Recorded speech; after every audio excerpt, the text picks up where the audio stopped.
Hi everyone, welcome back to our channel.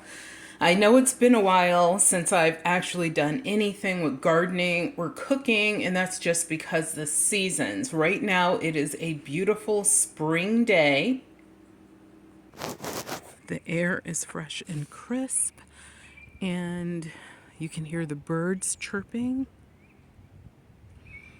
We actually had a pair of turkeys making a nest in one of our trees. I've nicknamed them Hazel and Tom, and I hope they have lots and lots of babies. I've done a little gardening myself, which I've been doing on and off between raindrops. It's supposed to rain again tomorrow. But one of the things I wanted to talk about, and let me show you the planting pods. They are sealed up still, but I've been going into them, turning the soil. I have garlic and ginger growing in a couple of them, kind of doing an experiment. And I do have some kitchen table gardening that I've been doing as well. And here at the kitchen table garden, I recently planted, these are actually onion, even though it says cilantro. This is cilantro. Not having a lot of luck with this cilantro for some reason. And the experiment with the collard greens is not going well. But for some reason, the most unlikely of plants, I was sure this would be a total failure. Cantaloupe. Look at the cantaloupe. It's just going wild. And here I have habanero peppers, which are almost ready to be transplanted. I have some cilantro here, and my ginger plant that I'm growing inside is doing really, really well.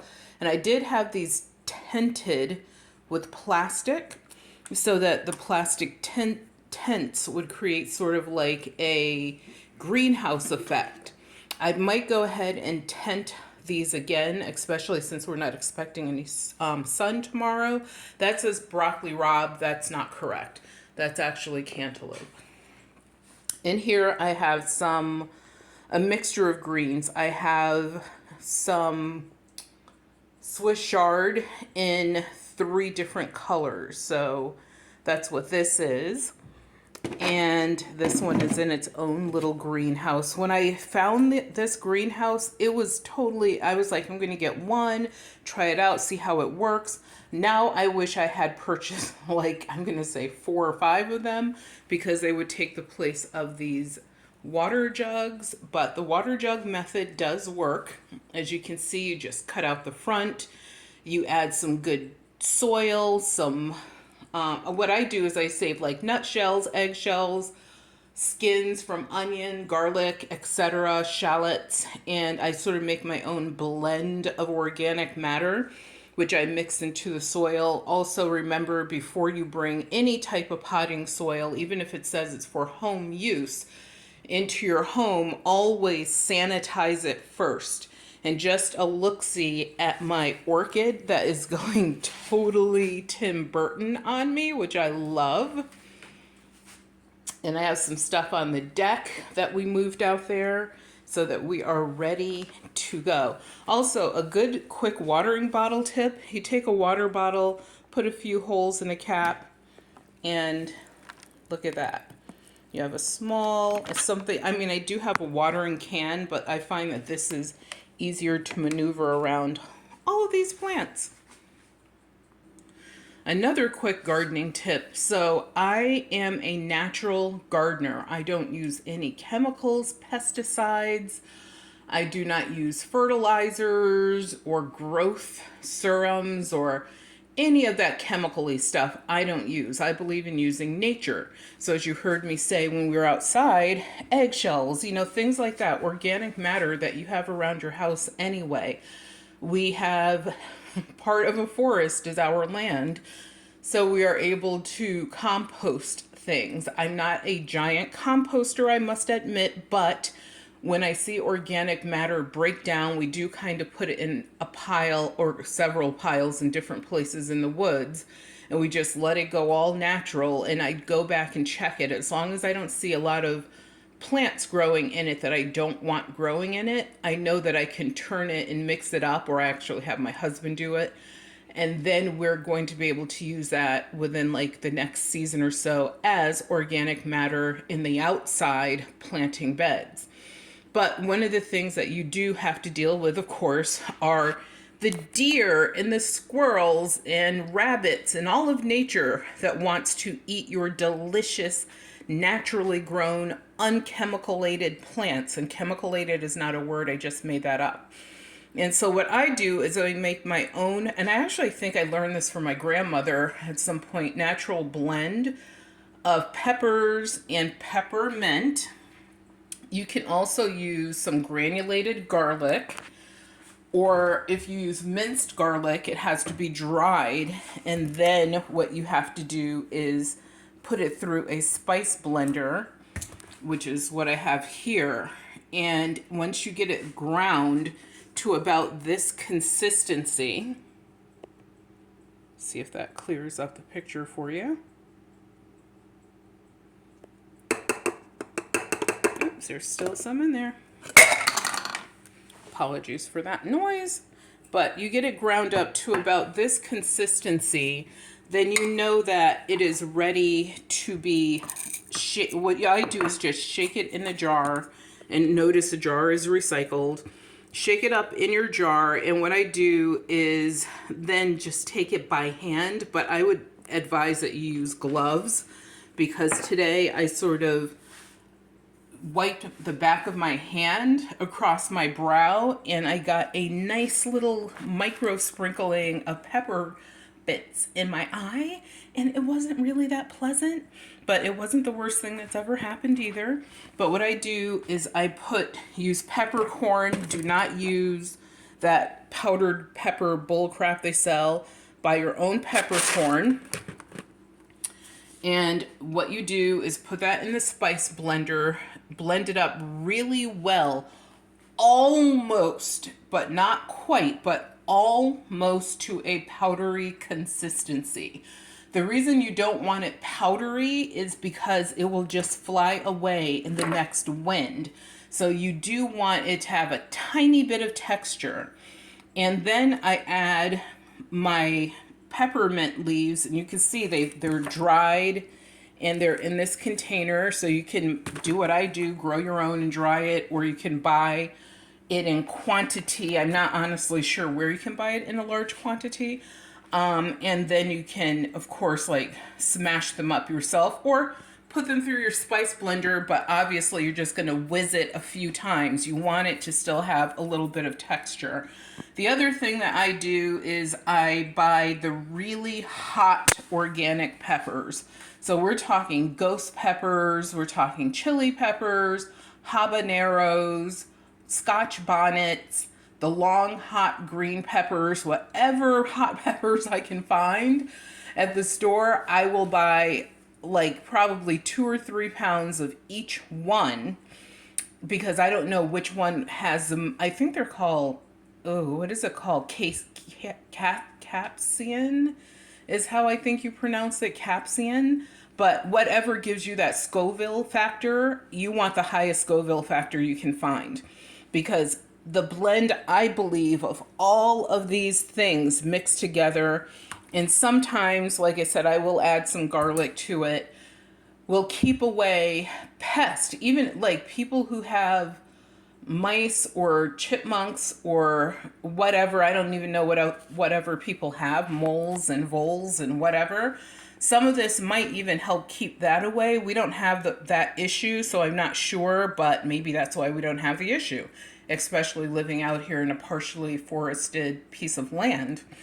So I will take this, and especially the flowers and the plants that I know that the animals love to have a buffet party on, I will simply take some of this in my hand and just sprinkle it over the plant and around the plant. So it is okay to put this directly on your plant. It will not hurt it at all.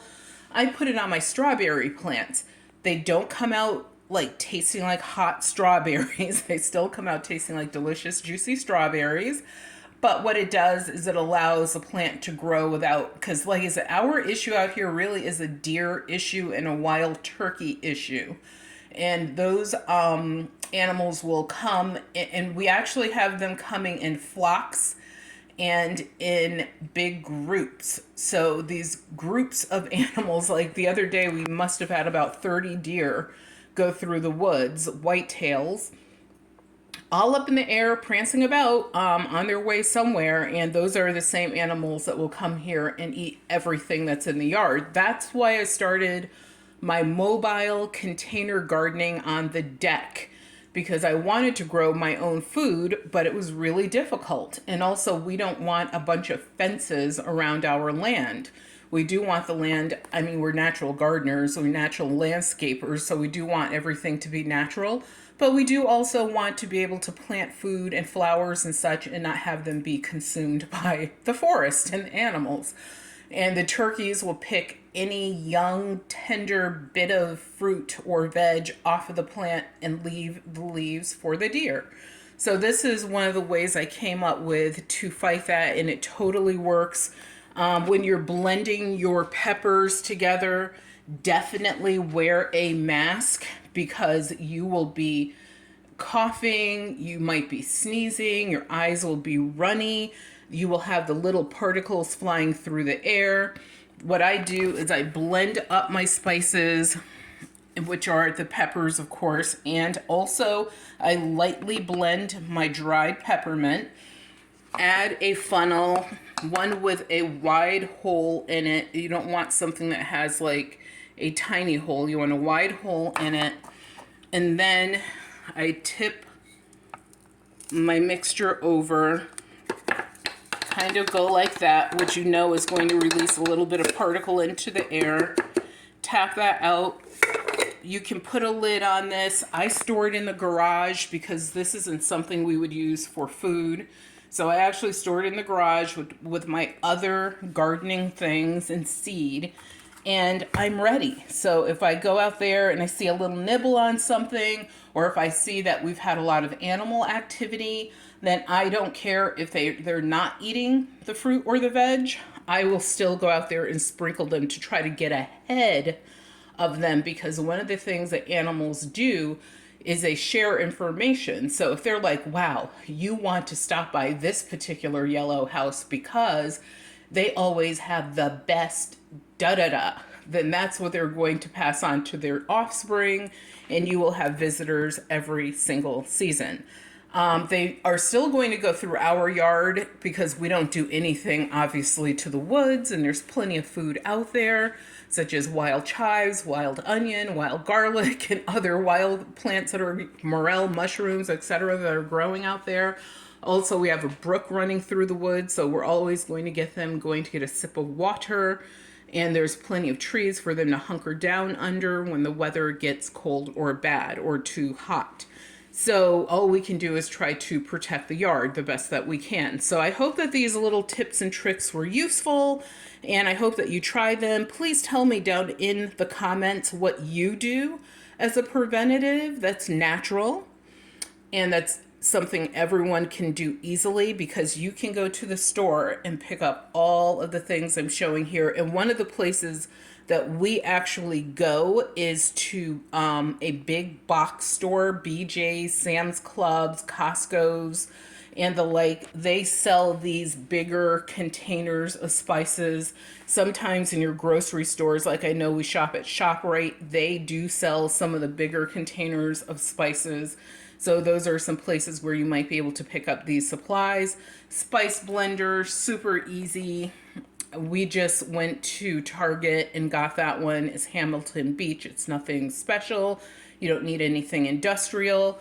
To dry my spices, what I use is this Ronco multi-level dehydrator. I will say the thing I don't like about this dehydrator is there's no button to let you know when it's on or off. So you definitely have to pay attention to it. I store it unplugged so that way when I'm not using it, there's no worry of, gosh, I wonder if there's something in the dehydrator, or did we turn the dehydrator off there? And that's the other negative. There's no on and off button with it. Positives is you can dry a lot of food and herbs and spices in one hit because there are so many shelves. Another positive is if you only need one shelf, you simply remove what you don't need. And then you can cover it up. Let's say you only needed 2 of these shells, cover it up. Another positive is you can open the top. Wait, if I can do this with one hand. Let's see if I can get it. There you go. You twist it open so that these holes are open to let more air out and more moisture out. Turn it to reduce that. Or if you are going to leave this like plugged in and you are at home monitoring it for several hours, I would close it just to make sure you don't get dust or anything in it, and you're done.